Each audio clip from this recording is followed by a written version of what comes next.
All right, hello modelers. So now that I've finished the Millennium Falcon, I started on the Klingon Katinga, but I wound up putting it down. I had some personal issues come up that was making it really difficult to build that one. So I put it down for now, and we will tackle it a little bit later. But in the meantime, I'm going to hit this Enterprise D clear kit that I just got in, and I've already started, kind of dinking with it. I washed the saucer and got it ready to do the outside painting on, but I have a friend who is a huge Star Trek fan, and I thought I'd build her this Enterprise D. So I've only got a very short period to build it in, and I have done one before, so I'm not going in blind, which is a good thing. I really love these clear kits the way they're designed, because all you have to do is paint them from the outside and then etch out all the windows and things that you want to light, and then put LED tape inside and go crazy. So it's actually fairly straightforward to build. A couple of gotchas on the saucer is the windows in the back here. These ones that are kind of in the square. When you put it together, there's nowhere for LEDs to get to it. They have to actually go through this, so make sure to leave the top of this unpainted, because once it's on, the lighting has to go through to get to those windows. So otherwise, and the secondary hull, let's see, where's my secondary hull? I was messing with it earlier. Right here. Here's the secondary hull. So there's a gotcha here too for lighting the warp engines. The pylons are one piece, so you can't hide them inside of two pieces that clamshell together. The old way to do it was to actually carve a trench right through here and then putty it up. I think I hid mine along this line here, and then I puttied it up when I was done. And it turned out pretty good, but this time I actually have the green strawberry photo etch, which comes with trench covers. So I'm looking at putting in maybe some copper tape and some conductive copper tape to go underneath, and we'll see if we can do it that way, because I think that would work really well. Getting it lit from without any trench at all. That would be really great. My old one, I also put in some flashers, but I used a board that wasn't exactly the way I wanted it to work. So it works, but it's not great. So in this one, I don't think I'm going to do any flashers at all. I think I'm just going to light the windows and light the warp nacelles, and then do the red and green marker lights on the saucer. So plans are pretty straightforward on this one. One thing for that's really great is this one has the Polar Lights dome base. My old one did not. It used kind of this thing down here, so I wound up having to drill a hole and mount a rod in it. But this one comes with the rod and mounts perfectly well. So I will have to drill a hole in there because they didn't have it go all the way through, which kind of stinks. But that'll be really great, because I don't have to mess with a mounting point. So I am very excited to work on this one. And I'm going to get this thing out in the paint booth, get the saucer out in the paint booth, and start. I'm going to start with a coat of white primer on the outside. And then I need to do a light blocking layer after that. And before I just did black. I didn't do any white, and that actually turned out to be not the way to do it. You want to do white and then your light blocker. And I'm thinking of using silver as the light blocker, because any way you can get the light to bounce around inside is better. More is better. So black just absorbs the light, but silver would really help with that. So I'm going to probably do that. So we'll start by doing that, and I'll get the bridge mounted and the captain's yacht mounted, and we'll kind of go from there. And just so you can see, there's my previous one. And as you can see, it still looks pretty good. And, I did have that Bassard collector go out, and I had to crack open the nacelle and replace replace the LEDs in there. And now the other one is starting to go. See how it's a lot dimmer than the other one? I need to crack it open. I'm not sure what happened there. All of my other LEDs are working perfectly, but those two for some reason are not. So I'll get to it someday. But yeah, for now, we'll get on this one and get her done. So I figured this would be a great project for the channel. Also, I will be posting a finale video for the Millennium Falcon as soon as I have a base for it. It is done, and it looks great, and it's awesome, and I can't wait to get something to set it on and make it look even cooler. So I will be back shortly with some progress. So stay tuned. Okay, welcome back, everyone. So I've made a lot of progress on the Enterprise D. What I've been doing is putting down a white layer, as you can see, and then a silver layer for light blocking. And just this one little dusting of silver has blocked probably 80% of the light. So I do need to do one more coat. The top saucer has 2 coats right now. I haven't checked to see if it's enough yet, but it's still curing. The bottom saucer is actually out in the booth right now. I just hit it with primer. I just hit it with primer. Now, one of the things that I've been doing that I didn't do on my last one is sanding off all of the raised detail. As you can see on the warp nacelles, I've been doing that now, sanding off. What they did was they put on raised detail so that you could paint Aztecs easier, but they don't match the decals. So when you put the decals down, there's all this raised stuff underneath that causes air bubbles and all sorts of nasty stuff. So I want to avoid that this time if possible. So these two I've actually sanded. These two I have not.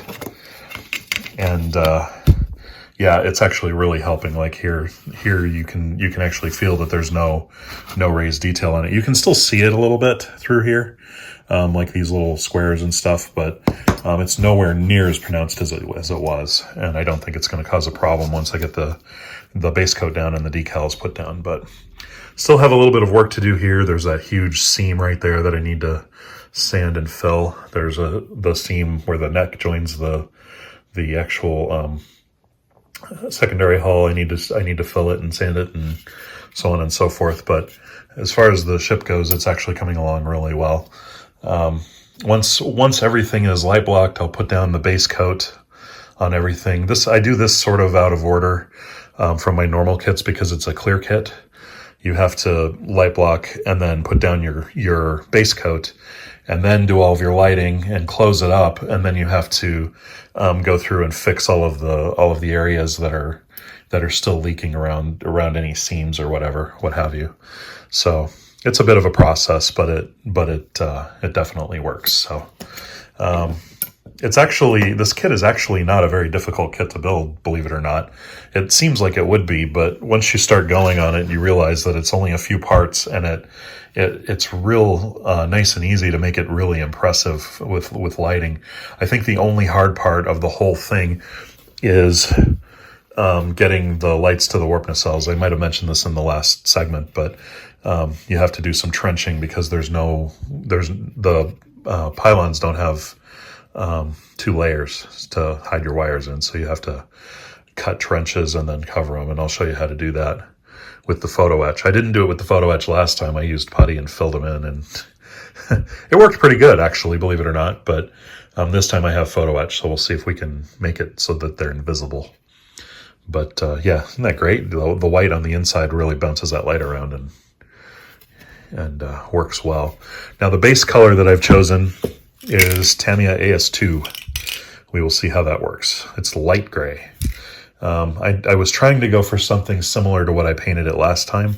The Aztec decals are actually blue, and the base color is supposed to be a light gray. So the cool part is the Aztec decals let a lot of the base color through, so the blue actually gets toned down to a blue-gray and matches really nice. So we'll see how that works out. Hopefully this is a good color. If not, we'll get another one and paint over it. But yeah, excited to try that. Hopefully this one can is enough for the whole model. I think it will be. But here we are. This is where I'm at. On the next Next segment, we should be further along. I'm hoping to have everything light blocked and maybe get some of this base color down before the end of this video. So, and then I'd like to get one up and actually start this build in going really, really strong. I don't think it's going to be too many parts, probably 4 or 5 total. It's not going to be a very long build. So, oh, one other thing, I actually figured out how to scratch out the windows really nicely. I have a set of files from Harbor Freight, and one of them has a really nice sharp point on it, and it gets in there really good, and you can scrape the windows out without a problem. So I'm gonna go around and do that once I get the base coat on. And the cool part is when you have windows that you don't want lit, you can just black them out from the other side and it looks like it's dark. So, yeah, I'll be going around and randomly choosing windows that I want to have unlit and just paint a little bit of black on that side just to unlight them. So we'll see if we can make the ship look a little more like what you see on screen that way. So it's pretty cool, isn't it? Yeah, it's neat. It's neat when you get when you start getting base colors down. So you can still see that little bit of raised detail, but it's really knocked down. I'm hoping that really helps this time. So anyway, hope you guys are enjoying the build. I will be back in a minute with a little more update. So be right back. Okay, welcome back, modelers. So I now have 3 stages of all my parts. The first is the white, like so. Then I was doing the silver. The silver wasn't quite blocking the way I hoped, so I went to black, and the black tends to do a bit of a better job. So now all of my parts are getting painted black, and then the base color. So currently out in the booth is the warp nacelles, except for one piece, which has been completely light blocked, as you can see. And that is the base color. So that's Tamiya AS2 spray paint. And then, let's see here. So we got white, black, and then the Tamiya AS2. So those are kind of the 3 stages I'm in right now. So this has been completely painted, painted up with light blocking material. I still need to do a little bit more. There's a bit on the nose that is still see-through here, and you can see through some of the little divots and things back here, so I need to take care of that. But once you get it all done, you get that with your gray, and then you scrape out the windows and you get that. So yeah, cool. Now, one of the gotchas, if I were to do this again, I would not use the silver, mostly because when you scrape out the windows, you get the silver kind of cracks through, and you get these silvery windows all the way around. And, you know, it kind of looks like that.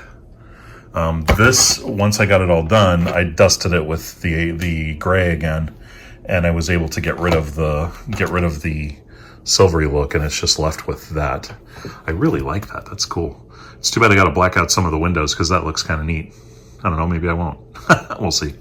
But yeah, I've finished this. The other saucer is out in the paint booth right now because I had to touch up the gray a little. Here's the back of the neck. It's done, but I need to scrape out the windows. So basically where I'm at is the saucer is pretty much there, with some exceptions, and I'm gonna show you the exception in episode number 2. This one is done, but it needs a little more light blocking, and then it's ready for the gray. And then once everything is painted, it's time for lighting and assembly. So that's my favorite part. Plans are, once we start doing assembly, is to carve out the trenches, and I'm going to do them right through this piece here because I have the photo etch, which have trench covers. We can just cover them right back up and we won't even see them. And also, right before we put this together, I'm going to put the photo etch phaser strips on, as well as a few other bits and pieces and odds and ends. We're going to try to make this thing look extra super cool. So yeah, we're gonna switch this thing into overdrive. I've got about 30 days to finish it. So yeah, we gotta get a move on. So I'm gonna wrap this one up so I can get a video up. I hope it made sense. I'm kind of beat lately. I'm going through another job change, so yeah, fun times. But I hope all of you are enjoying this build series. This one I'm thinking, I said 4 or 5 episodes at the beginning. It's probably going to be more like 3 to 4. Because once you're done painting it all up, you light it, assemble it, and do your details on it for painting, and then decals, and you're done. So it actually goes together fairly quickly. I was amazed last time. I think my first one took 3 months. I might have mentioned that, but 3 months seemed to be pretty quick. Isn't that cool? God, love that. I love the clear kit just for that, because it makes it so easy to light the windows. But anyway, I hope you guys are enjoying this. If you have any questions, leave them in the comments. And as always, I hope you're inspired to build something like this. So anyway, take it easy, happy modeling, all that stuff. See you next time.